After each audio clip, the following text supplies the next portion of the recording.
U.S. President Donald Trump says it's up to China how soon the tariffs can come down.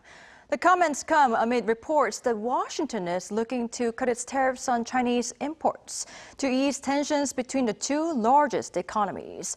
Trump is also set to exempt carmakers from some U.S. tariffs in yet another sign of him easing his tariff policies. Seung-jae has more. Currently, U.S. President Donald Trump has set tariffs on Chinese imports at 145%. According to the U.S. leader, that number could come down significantly, but it'll be up to China.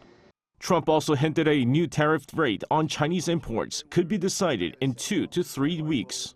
He also warned that if there is no deal between the two sides, Washington will unilaterally set the tariff rate.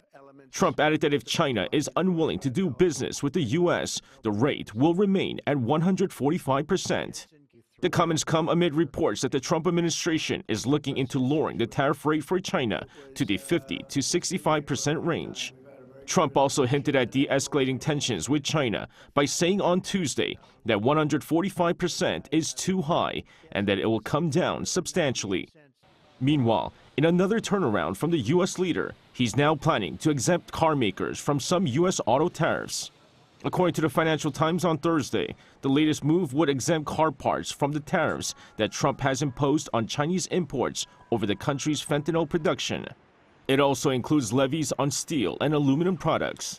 Washington has been collecting a 25% tax on every car not assembled in the U.S., and a 25% tax on some imported auto parts is set to go into effect early May. Meanwhile, South Korea's Industry Minister An Deok-keun said Wednesday that Seoul aims to remove the Trump administration's reciprocal tariffs.